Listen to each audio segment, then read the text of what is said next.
Moving on to another useful tool for teaching and learning, we have Microsoft Publisher. Publisher is Microsoft's entry-level desktop publishing program.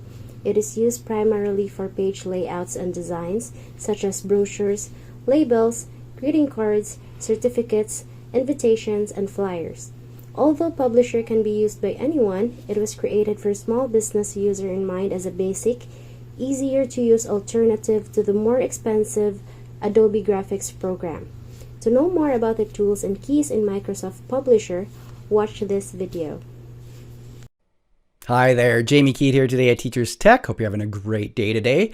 Today I'm taking a look at Microsoft Publisher. So this is a beginner tutorial for Microsoft Publisher. If you haven't used it before, it's a great product for creating easy handouts for things like making advertisements or flyers or birthday cards. It's just super easy to use, drag and drop. I'm going to be going through all the basics to get you started with this today. I'll put timestamps down below so you can, if you're looking for a specific thing, how to do something, you'll see it down below.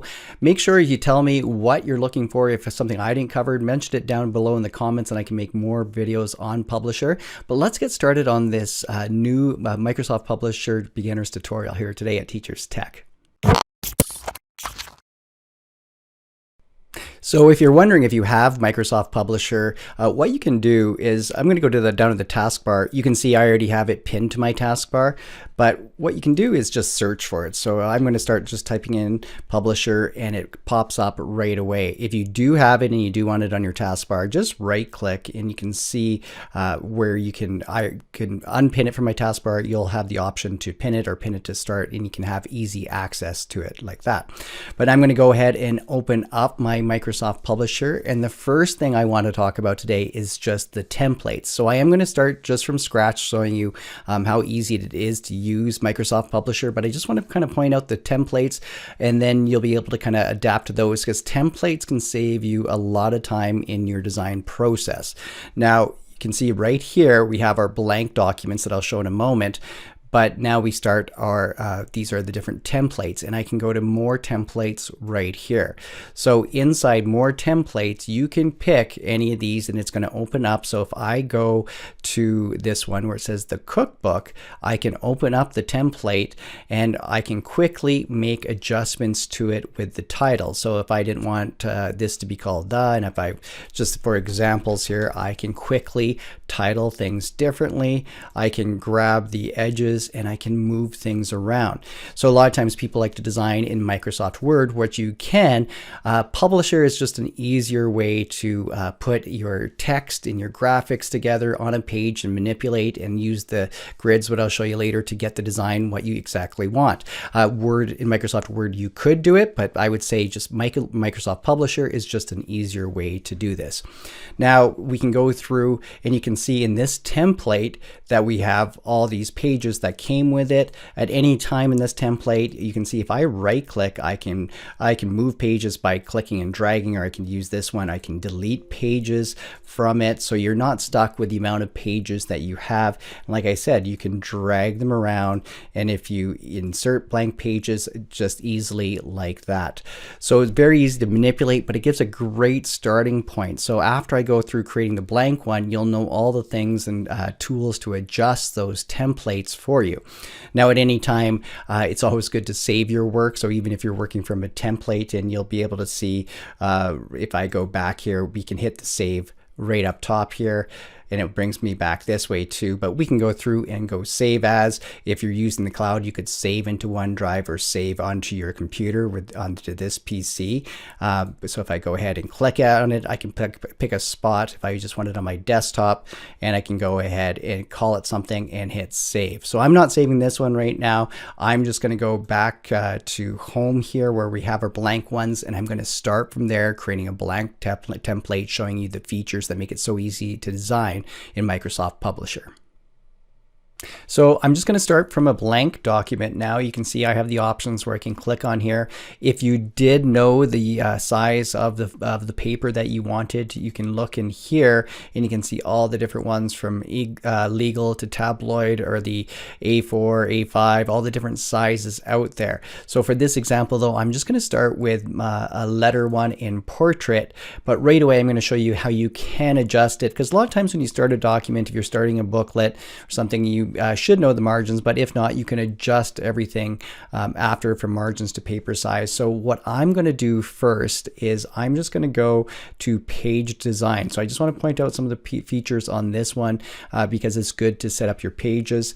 And you can see if you do know your margins that you're going to be work with, you can just click down and you can pick different ones from here, but you can go custom margins too. So you can adjust your margins before you get started, but you can do this after too. So if you do need to adjust them, just go through here.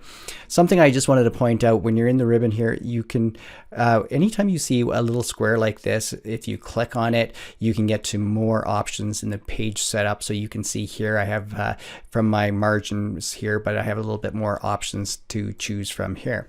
I can also go from my orientation. So right now I'm in portrait, but I can go to landscape or back to portrait through this one, and I can go from size here. This is where I can change. If you do realize you needed a different size paper and you're going to be printing this on something, you can go through and pick some different ones from here.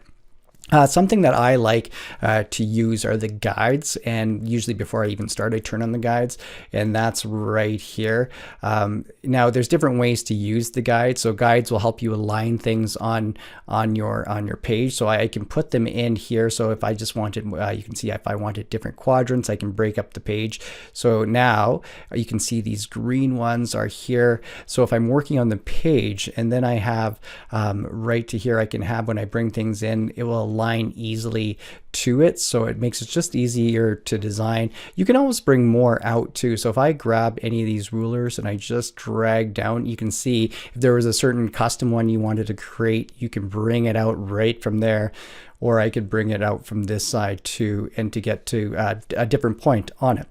I'm just going to go undo those with Control Z. Remember, you can undo from Control Z or using the back arrows up top. But let's go over now. So that's just some of the things I wanted to show you in your setup.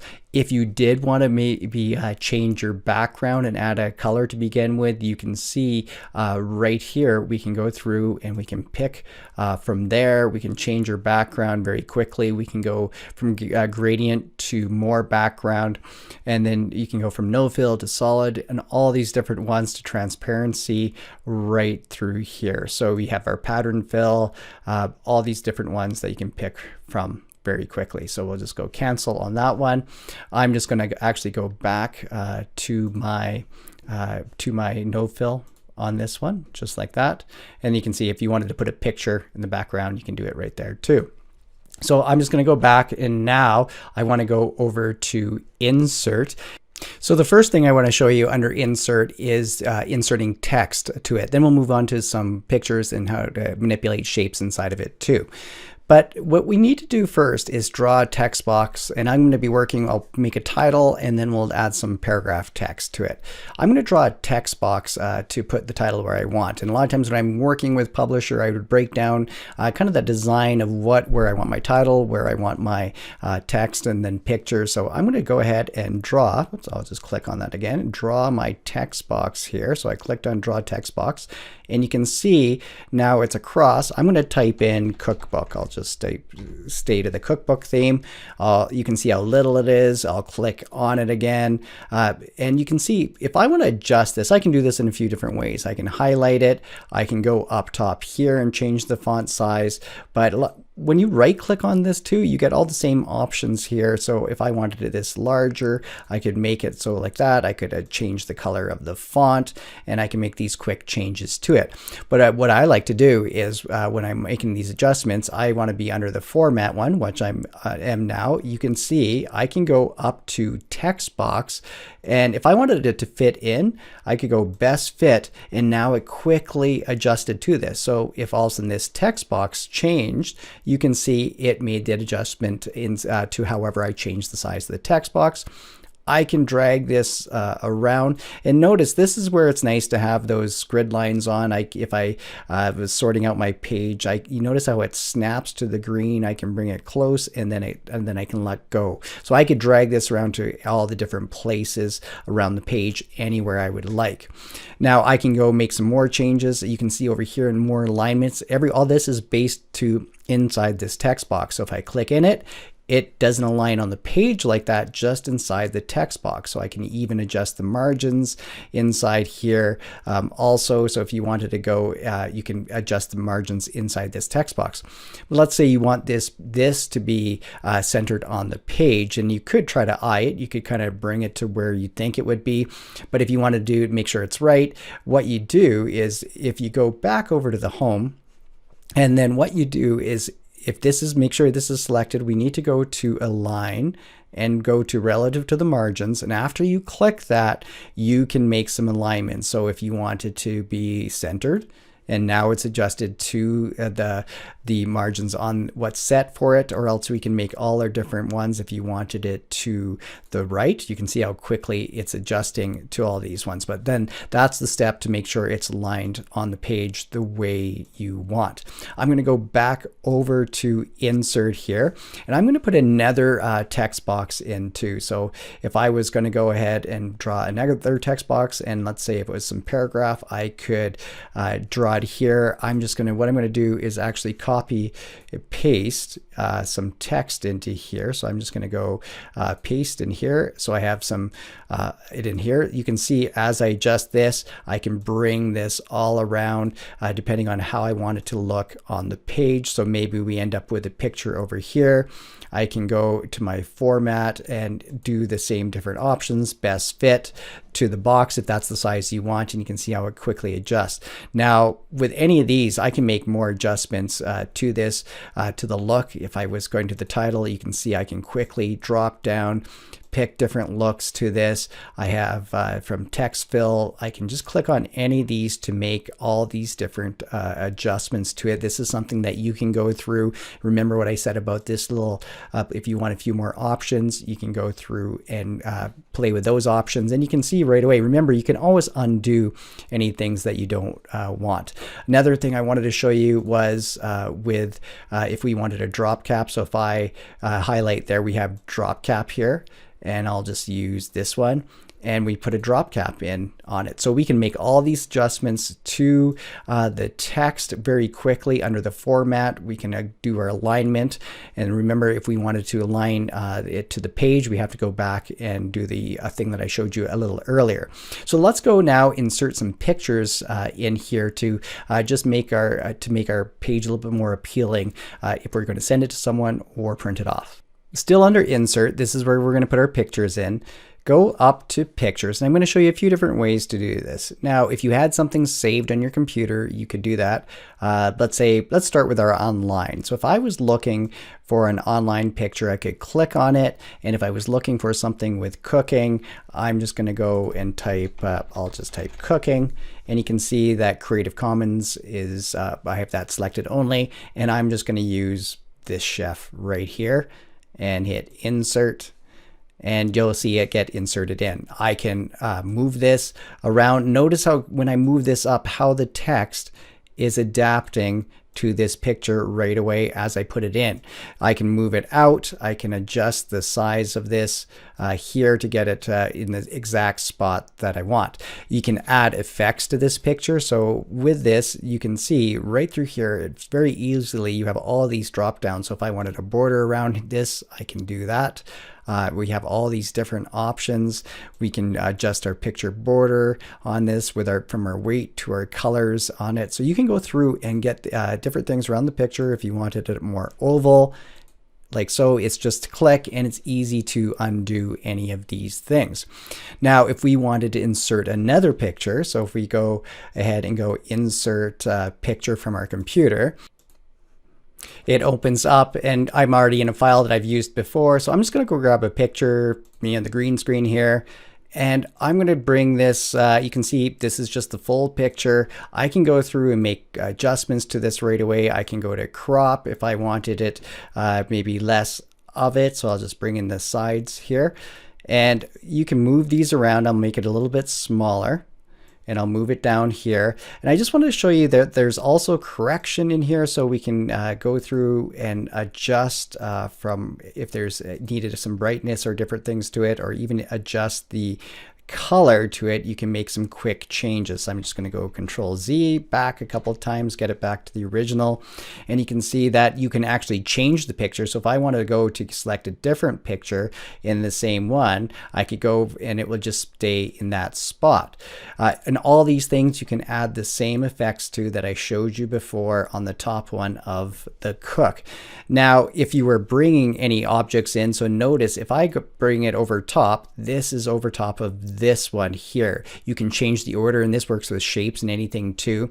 Right up top here, you can see how if I click on this, now it's in the back of this. So if you do want a certain one around in a different spot, that's how you can adjust which one shows on top. It's just through here, and you can pick from. Now, a different way I like to, I'm just going to make this a little smaller, this one. A lot of times if I don't know what picture I want to put in, I might just want to use a placeholder. So under Insert, you can see that there is the Picture One placeholder, and so I can draw a spot. So I'll just go back there. So with the placeholder, and I can draw a spot that the placeholder will go into. I'm just going to click on that one more time. Oh, there, I put it in the wrong spot. I didn't even see it. So I have the placeholder, and I can size it to, if I knew I want this certain picture in a certain spot, I can go through at this point and select the picture. And if I go browse, and I'll just pick the same picture again, you can see it's already in a set place here. So if I click out, it's already cropped to the exact place I need it. I can still add the effects, or I can go back. If I hit the crop, I can still adjust it inside here. So those are just a couple different ways that I like to work with pictures to get them exactly the way I want them on the page and on top of, depending on which one I want on top.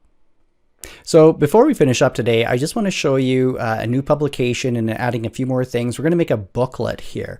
I'm going to go back to File here, and I'm going to go to New. And we're going to go to more blank sizes, and this time you can see booklets down here. So I'm going to go ahead, click on that. We have some different booklets. I'm just going to use the A4 one here, and you can see, I'm just going to hit yes on this one. You can see right away how it starts a little booklet. It's going to have the title pages and the pages inside of it.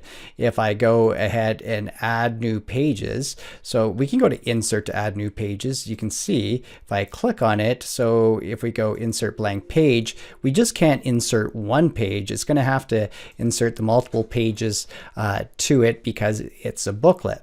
Now, when we go through, and now what I want to show you was just putting in a few new things under the insert, and that was we can insert shapes, and just like pictures and everything, we have all these shapes that we can put in here.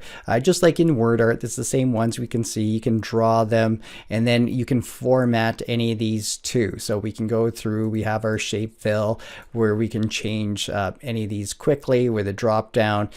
So if you do need shapes in these, you can quickly add the shape, and you can add text to them too. So I can right click and I can start typing inside these shapes that I want, and I can move them wherever I would like.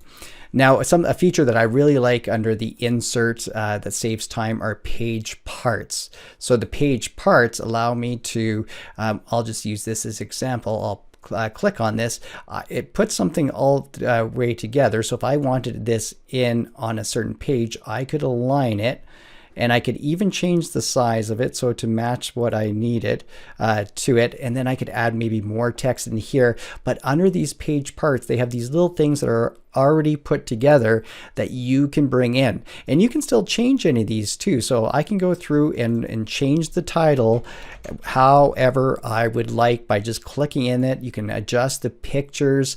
You can click on the picture here and then open up and make adjustments to the picture, just like before when I showed you to make the changes to these. So it's a quick way to get something looking professional to this and without doing much work. So our final step today in this beginner's tutorial is just to publish this and to show you the different options that you have. So I showed you before how to save it as a Microsoft Publisher file, but if you're done, that's not the best way to share it with other people because they might not have Microsoft Publisher open the file.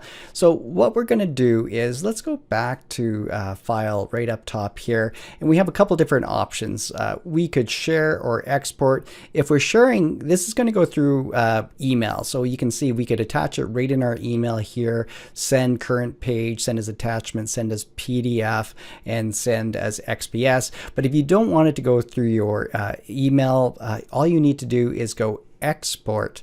And now you have some different options here. So we could export, and a lot of times I would probably do a PDF with this, and you can see that how it preserves the fonts, the formatting, and images. And most people, they should be able to open this up. So if it's a PDF, XPS, it makes it easy to share. This would allow you to save it to your computer, and then you could attach it in an email or however you want to share it to somebody else. You can actually even publish this as an HTML web page on this one. So that's a different option.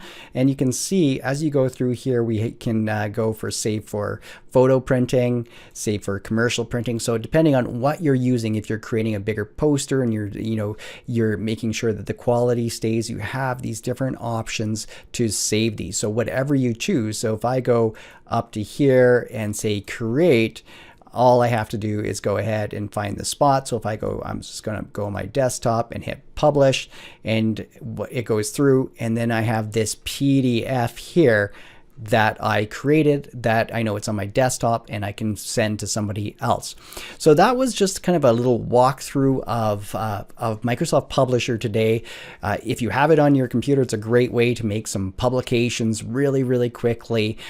There's lots of other ones, but I would say this is more of an entryway into desktop publishing, especially into the school. Or if you have it on your computer, take advantage of it because it works very easily. Another tool that is useful for us is called Google Docs. Google Docs is a web-based document management application for creating and editing private and public word processing and spreadsheet documents. These documents can be stored both online on the Google Cloud or on the user's computer. Access to these files is available from any computer with an internet connection and a fully featured web browser like Chrome, Firefox, Internet Explorer, Edge, and Safari. In using Google Docs, you should have a Google account. So to know more about Google Docs, watch this video. Home is where we keep the things we need. Whether it's a lawnmower or a coffee pot, it has home in our lives. Of course, our documents are no different. For years, they lived in our computers. Each person has their own computer-based home for documents. When we need to share a document, we usually attach an email and send it to a friend or co-worker's computer home. Here's the problem. When you attach a document and email, copies are created. Consider this. If you send an email attachment to 3 people, the same document will exist in 4 different places. That's a problem. There's a better way, and it means saying goodbye to messy email attachments. This new kind of home isn't on your computer, but it's on the internet.